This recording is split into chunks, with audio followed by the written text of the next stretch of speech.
Hello বন্ধুরা, একটা সময় ছিল যখন আইএসআইএস এর নাম শুনলেই গোটা দুনিয়া ভয়ে কাঁপতো। ISIS এমন একটা টেরোরিস্ট গ্রুপ যাদের কাছে ছিল বিপুল টাকা, শক্তিশালী আর্মি আর এক নিষ্ঠুর লিডার আবু বক্কর আল বাগদাদি।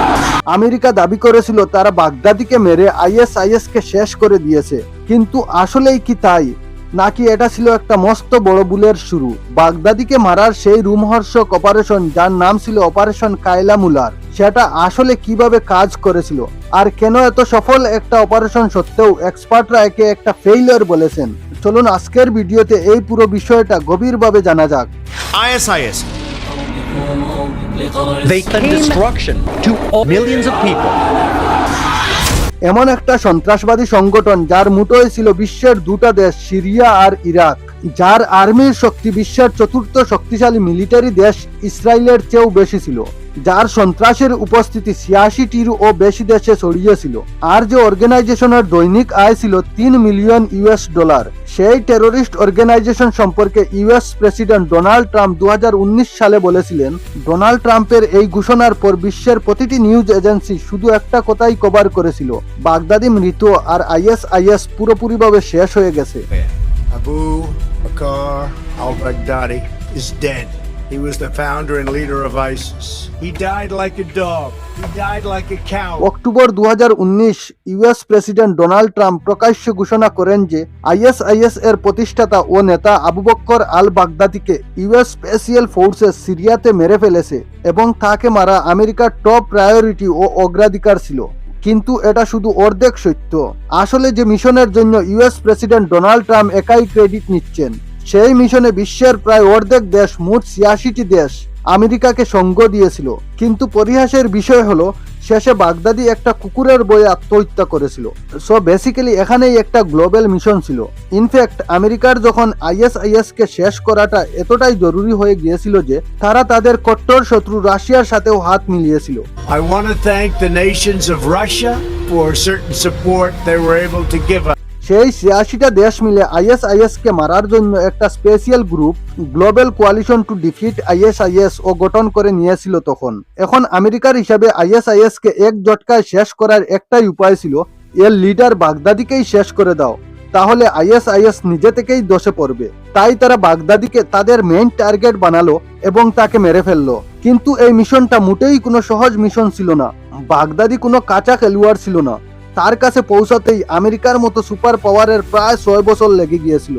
বাগদাদি বেশ গোপনে নর্দার্ন সিরিয়ায় অবস্থিত একটা ছোট্ট গ্রাম বারিশার বাইরের দিকে থাকতো, আর এই জায়গাটা এতটাই বিচ্ছিন্ন ছিল যে বিশ্বের বড় বড় ইন্টেলিজেন্স এজেন্সির এই জায়গার ব্যাপারে কোনো খবরই ছিল না। বাগদাদি খুব স্মার্টলি নিজেকে সব ধরনের ইলেকট্রনিক কমিউনিকেশন থেকেই দূর রেখেছিল, যার ফলে সে পুরোপুরি আনস্টেবল বা দরাস হওয়ার বাইরে ছিল। এর বদলে বাইরের দুনিয়ার সাথে যোগাযোগ করার জন্য সে হিউম্যান মেসেঞ্জার বা বার্তাবাহকদের সাহায্য নিত। বেসিক্যালি বাগদাদি যোগাযোগ করার জন্য নিজের কোনো কাছের লোকের মাধ্যমে মেসেজ পাঠাতো এবং রিসিভ করত। ঠিক এই কারণেই আমেরিকা এটা বুঝে গিয়েছিল যে যদি তারা তার মেসেঞ্জারদের ধরে ফেলে তাহলেই বুঝে নাও বাগদাদিকে পাওয়ার। তাই আমেরিকা ফাঁদ পাতা শুরু করে দিল।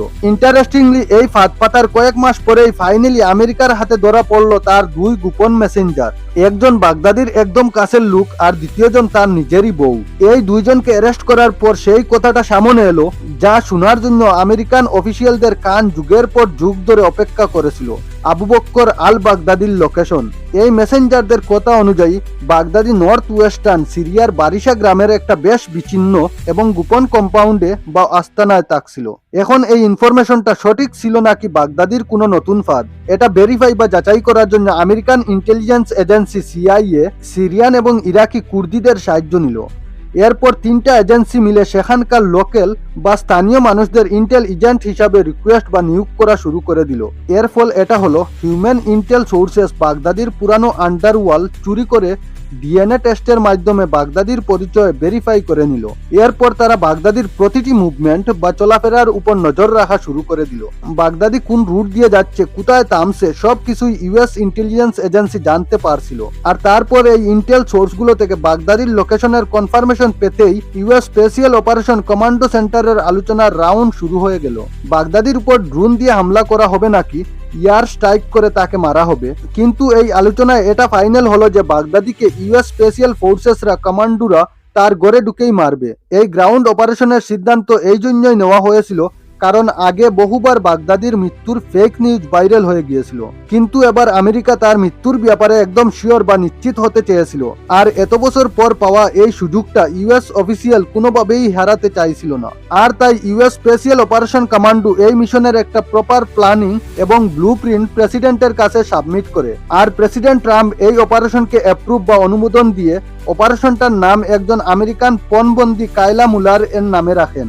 ইভেন যে ইউএস স্পেশাল ফোর্স এই মিশনে যাচ্ছিল তারাও তাদের স্কোয়াডের নাম কায়লা মুলারের জন্ম তারিখের উপর রেখেছিল। কায়লা মুলার বেসিক্যালি একজন আমেরিকান হিউম্যান এইড ওয়ার্কার ছিলেন, যাকে 2013 সালে আইএসআইএস তুর্কি বর্ডার থেকে কিডন্যাপ করে মেরে ফেলেছিল। আর তাই তাকে সম্মান জানানোর জন্য আমেরিকা এই সিদ্ধান্ত নিয়েছিল। এবার পুরো প্ল্যান সেট ছিল, শুধু এক্সিকিউশন বা কাজটা করার দেরি ছিল, যার তারিখ বাছা হয় 26 অক্টোবর 2019।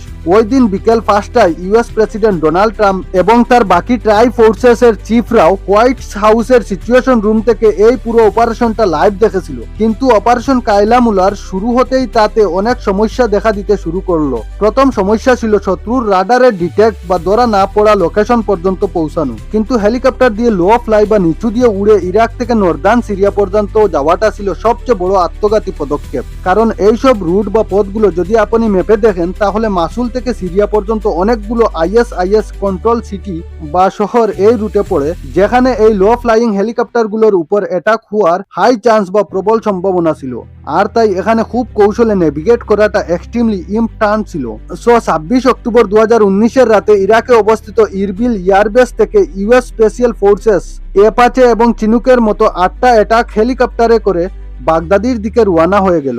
আর এইসব শহর থেকে কৌশলে বেঁচে ইউএস ফোর্সেস সিরিয়া তো পৌঁছে গেল, কিন্তু বিপদ তখনও কাটেনি। ইনফ্যাক্ট এখান থেকে অপারেশন সবচেয়ে ক্রুশিয়াল বা গুরুত্বপূর্ণ স্টেজ শুরু হলো, কারণ সিরিয়ার ইদলিব থেকে বারিশা গ্রাম পর্যন্ত দূরত্ব ছিল 112 কিলোমিটার। আর এখানে নিচু দিয়ে উড়াটা ছিল পুরো জার্নির সবচেয়ে চ্যালেঞ্জিং এবং বিপজ্জনক পার্ট, কারণ এই পুরো দূরত্বের মাঝে যতগুলো গ্রাম ছিল তারা সবাই হয়তো বাগদাদির সাপোর্টার ছিল, নয়তো তার বডিগার্ড বা আইএসআইএস ফাইটার ছিল। আর সেখানকার কিছু গড়ে তো বাগদাদির অনেক বাচ্চারাও থাকতো। কিন্তু এসব থেকে বেঁচে শেষমেশ ইউএস আর্ম ফোর্সেস হেলিকপ্টারগুলো বারিশা গ্রামের সেই কম্পাউন্ডের কাছে পৌঁছে যায় যেখানে বাগদাদি তাকছিল।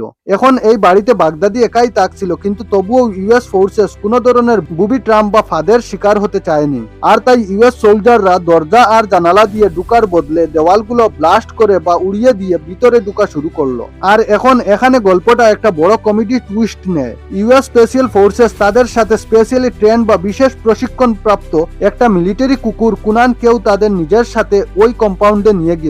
তো সোলজাররা লাউড স্পিকারে বাগদাদি এবং তার সাথীদের সিলিন্ডার বা আত্মসমর্পণ করার জন্য ঘোষণা করলো, যাতে কম ক্যাজুয়ালিটি বা ক্ষয়ক্ষতি হয়।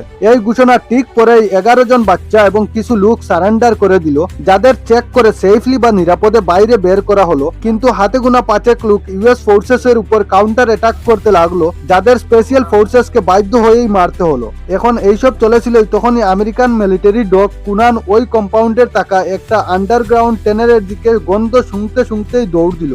যেই কুকুরটা টানেলের ভিতরে ঢুকলো, ওখান থেকে একটা লোকের জুড়ে জুড়ে চিৎকার করার এবং কেঁদে টানেলের শেষ প্রান্তের দিকে দৌড়ানোর আওয়াজ আসতে লাগলো।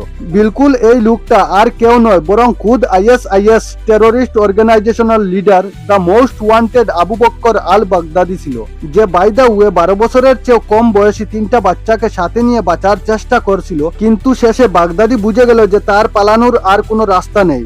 যদি আমেরিকান স্নাইপার ডগ বা সন্ধানী কুকুর ওখানে পৌঁছে গিয়ে থাকে, তাহলে তার পিছনে ইউএস ফোর্সেসও আসছেই। আর তাই বাগদাদি সঙ্গে সঙ্গেই একটা বুতাম টিপলো এবং নিজের সুইসাইড বম বেসটা এক ঝটকায় ডেটোনেট বা বিস্ফোরণ ঘটিয়ে দিল। এতে একটা বিকট ব্লাস্টের আওয়াজ হলো। আর ইউএস ফোর্সেস যখন সেখানে পৌঁছলো, বাগদাদি আর তার 3টা বাচ্চা মারা গিয়েছিল। কিন্তু পিকচার বা সিনেমা এখানেই শেষ হয় না। আজ বাগদাদি মরার পরেও যে অ্যাটাকগুলো দুনিয়া জুড়ে হচ্ছে, তো বন্ধুরা আপনারা দেখলেন যে কিভাবে শুধু একজন ব্যক্তিকে মেরে একটা মতাদর্শ বা আইডিওলজিকে শেষ করা যায় না।